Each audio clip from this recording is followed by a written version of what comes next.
Hello विद्यार्थी मित्रों, हूँ रवि कानाणी आप सौનું हार्दिक स्वागत करूँ छूँ।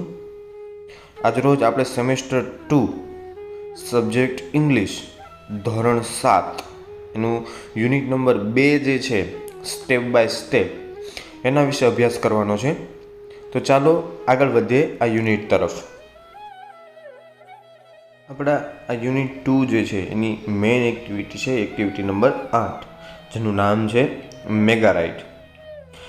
આ જે મેગા રાઇડ છે યુનિટ એ અમદાવાદની અંદર જે મેટ્રો ટ્રેન શરૂ થવાની છે એ ટ્રેન વિશેની માહિતી આપે છે।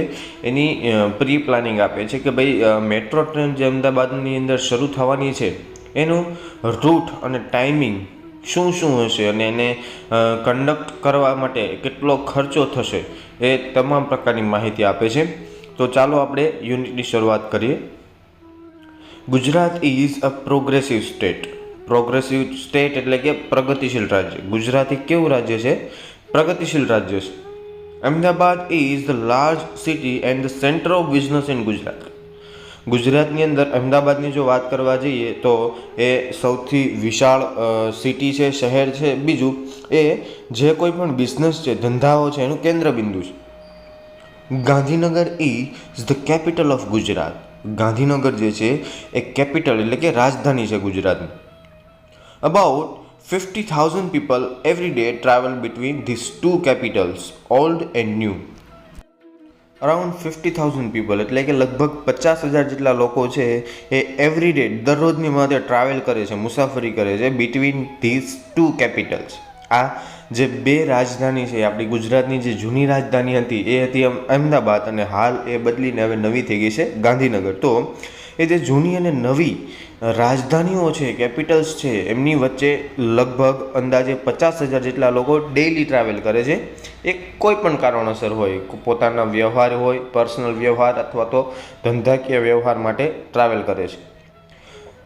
So we need a good transport facility. તો આપણે એ લોકોને સરળતા રહે એટલા માટે ગુડ ટ્રાન્સપોર્ટ ફેસિલિટી એટલે કે પરિવહન સુવિધા આપણે સારી એ લોકોને ફાળવવી પડે। The government of Gujarat plan for a new railway project. ગુજરાતની જે ગવર્મેન્ટ છે, સરકાર છે, એ એક નવા પ્રોજેક્ટ, એક નવી યોજના જે છે એના વિશે યોજના બનાવી રહેલી છે। The government started a 2,000 crores company for that project. સરકાર જે છે એ આ પ્રોજેક્ટને અંજામ આપવા માટે 2,000 કરોડની એક કંપનીનું સ્થાપના કરે છે। The name of the company is mega અને કંપનીનું નામ છે મેગા। અહીંયા આપણને વિદ્યાર્થી મિત્રો મેગા જે છે શોર્ટ ફોર્મ છે, એનું ફૂલ ફોર્મ પણ અહીંયા આપણને આપેલું છે, metro link express for Gandhinagar and Ahmedabad, જે એનું ફૂલ ફોર્મ છે। The cost for this project is about 1,200 crores। એટલે કે આ પ્રોજેક્ટ જે છે એ પ્રોજેક્ટનો ખર્ચો અંદાજે 1,200 કરોડ રૂપિયા જેવો છે। This metro rail project has 2 phases। ફેઝિસ એટલે કે તબક્કાઓ, ભાગ। આ જે મેટ્રો રેલ પ્રોજેક્ટ છે એના 2 ભાગ છે। ઇન ધ ફર્સ્ટ ફેઝ, પહેલા તબક્કાની અંદર ધેર વિલ બી 3 લાઇન્સ, 3 લાઇનો છે, north south corridor, East west corridor and underground corridor. Total length of the 3 lines will be 76 kilometre. ત્રણેય લાઇનને મળીને એની જે લંબાઈ છે એ કેટલી થશે તો કે ભાઈ 76 કિલોમીટર જેવી એની લંબાઈ થશે। ફર્સ્ટ ફેઝની અંદર જે નોર્થ સાઉથ કોરિડોર છે એની વાત કરવા જઈએ, the north south corridor will connect Ashram road to Gandhinagar. જે પહેલું છે નોર્થ સાઉથ કોરિડોર એ કોને કોને જોડશે તો કે ભાઈ અમદાવાદની અંદર જે આશ્રમ રોડ નામનો વિસ્તાર છે એને અને ગાંધીનગર, આ બંનેને જોડશે। This corridor will be 32.65 kilometres long. આ જે કોરિડોર છે એ 32.65 કિલોમીટર જેટલો લાંબો હશે। It will start from APMC Vasna on national highway 8A। અને આ શરૂ ક્યાંથી થશે તો કે ભાઈ વાસણા નામની જો એરિયો છે એની અંદર એપીએમસીથી શરૂ થશે, જે આવેલું છે નેશનલ હાઈવે 8A ઉપર। It will pass through Vasna, Paldi, VS hospital and town. અને આ જે નોર્થ સાઉથ કોરિડોર છે એ વાસણાથી નીકળી અને પાલડી, વીએસ હોસ્પિટલ અને ટાઉન હોલ જેવા વિસ્તારોમાંથી પસાર થશે. This line will cross the east-west corridor at Income Tax Junction. આ જે નોર્થ સાઉથ કોરિડોર જે છે એ ઇન્કમ ટેક્સ જંકશન પાસે ઈસ્ટ વેસ્ટ કોરિડોરને મળશે, ત્યાં ક્રોસ કરશે. It will turn a little left near Koba Circle and will run towards Gandhinagar. ત્યાર પછી આગળ જઈ અને એ કોબા સર્કલ પાસે એક નાનો એવો ડાબી બાજુ વળાંક લેશે અને ત્યાર પછી ગાંધીનગર તરફ દોડવા મળશે. There are two more junctions on this line, Infocity and gift city. આ જે નોર્થ સાઉથ કોરિડોર છે એની અંદર બીજા બે જંકશનો છે, એક તો છે ઇન્ફોસિટી અને બીજું છે gift city. There will be 31 stations on this corridor. અને આ જે રસ્તો છે, આ રૂટ છે, આ રૂટ ઉપર ટોટલ 31 જેટલા સ્ટેશનો હશે. Now let us go on the east west corridor. તો ચાલો હવે ઈસ્ટ વેસ્ટ કોરિડોરની તપાસ કરી લઈએ. It will start from Kalupur. જે જગ્યાએ અમદાવાદનું જે રેલવે સ્ટેશન આવેલું છે એ એરિયો છે કાલુપુર. તો આ જે ઈસ્ટ વેસ્ટ કોરિડોર છે એ અમદાવાદની અંદર કાલુપુરથી શરૂ થશે. It will run through the main areas of Ahmedabad. અને એ અમદાવાદના જે મુખ્ય વિસ્તારો છે એમાંથી પસાર થશે. Then the line will turn south towards IT circle. ત્યાર પછી દક્ષિણ દિશાની અંદર જે આઈટી સર્કલ છે એ તરફ લાઇન જે છે એ થોડીક ટર્ન લેશે, એટલે કે વળાંક લેશે. આઈટી સર્કલ એટલે કે ઇન્કમ ટેક્સ જંકશન જે ઉપર આવેલું છે એ. It will go towards commerce crossing. ત્યાર પછી ઇન્કમ ટેક્સ જંકશનને પસાર કરતા ત્યાર પછી કોમર્સ ક્રોસિંગ જે નામના 4 રસ્તાઓ છે એ બાજુ એ આગળ વધશે. Thaltej crossing will be the last station of this route. શરૂ કાલુપુરથી થાય છે અને થલતેજ જે એરિયો છે એ આ ઈસ્ટ વેસ્ટ કોરિડોરનું છેલ્લું સ્ટેશન હશે. It will be the terminus of East west corridor. અને ઈસ્ટ વેસ્ટ કોરિડોરનું ટર્મિનસ હશે આ થલતેજ. ટર્મિનસ એટલે કે છેલ્લું junction. Total length of this line will be 10.90 kilometres. આ જે રૂટ છે, આ જે લાઇન છે એની ટોટલ લંબાઈ હશે 10.90 કિલોમીટર.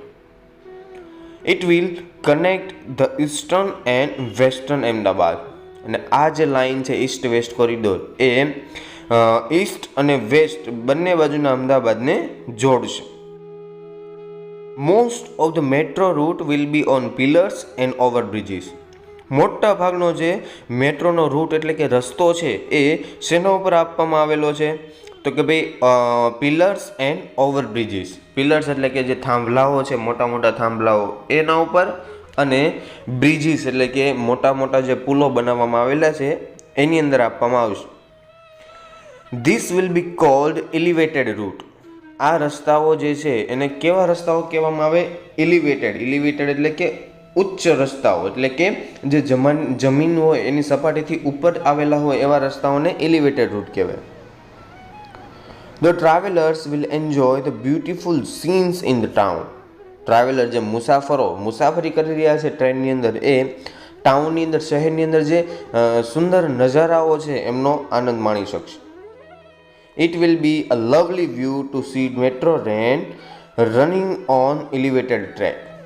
જ્યારે મેટ્રો ટ્રેન છે એ પોતાના એલિવેટેડ ટ્રેક ઉપર એટલે કે જમીન કરતાં ઊંચા જે રસ્તાઓ છે એના ઉપર દોડતી હશે ત્યારે એ રસ્તાઓની અંદર ટ્રેન દોડતા જે નજારો ક્રિએટ થશે એ જોવાનો અદ્ભુત આનંદ હશે.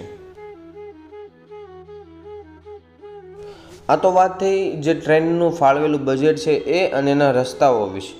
તો ચાલો હવે જોઈએ કે આ ટ્રેન જે શરૂ થશે એની અંદર ફેસિલિટી, સુવિધાઓ કઈ કઈ આપવામાં આવશે.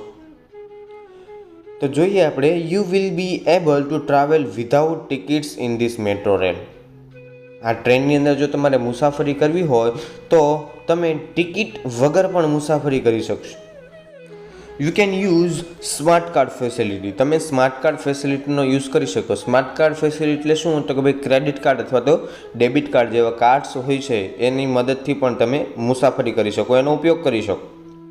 You can enter a station with your smart card. તમે ટ્રેનની અંદર બેસવા માટે જ્યારે સ્ટેશનની અંદર એન્ટર થાઓ ત્યારે તમે તમારા સ્માર્ટ કાર્ડની મદદથી તમે આ સ્ટેશનની અંદર એન્ટર થઈ શકો. You swipe the smart card at your exit station, કે જ્યારે તમે તમારી મુસાફરી પૂરી કરી અને એ જે જંકશન છે, એ જે સ્ટેશન છે એને છોડશો ત્યારે ફરી પાછું તમે તમારું જે સ્માર્ટ કાર્ડ છે ત્યાં સ્વાઇપ કરશો, ઘસશો એ જગ્યાએ, તો system will automatically count the travel charges. System જે છે એની અંદર જે કાંઈ પણ ગોઠવવામાં આવેલી સિસ્ટમ છે એ તમે જે કાંઈ પણ ટ્રાવેલ કર્યો, જે જગ્યાએથી એન્ટર થયા ત્યાંથી લઈ અને જ્યાં તમે એક્ઝિટ લીધું ત્યાં સુધીનો જે રસ્તો છે એની અંદર જે કંઈ પણ ટ્રાવેલ ચાર્જીસ થતા હશે કાઉન્ટ કરી લેશે. The trains will run without drivers, train ચલાવવા માટે કોઈ પણ ડ્રાઈવરની જરૂર નહીં પડે. ટ્રેન જે છે ડ્રાઈવર વગર દોડશે. બટ યુ નીડ નોટ વરી, પણ તમારે ચિંતા કરવાની કોઈ જરૂર છે નહીં. Technology will take care of your safety, જે ટેકનોલોજી એની અંદર સેટ કરવામાં આવેલી છે એ તમારી સુરક્ષાની પૂરેપૂરી જવાબદારી લે છે. CBTC communications based train control signalling technology will make your travel safe. CBTC નામની જે કંપની છે એ તમારી જે મુસાફરી છે એને ખૂબ જ સેફ એટલે કે સુરક્ષિત બનાવશે. All the metro cars will be air conditioned, તમામ મેટ્રો કાર્સ એટલે કે જે રેલના ડબ્બાઓ છે એ બધા વાતાનુકૂલિત એટલે કે એર કન્ડિશન એસીવાળા હશે. The train will travel at the maximum speed of 110 km/h, અને ટ્રેન જે છે એ કલાકના 110 km/h ઝડપે દોડશે. રેડી ફોર ધ રાઇડ, મુસાફરી માટે તૈયાર છો?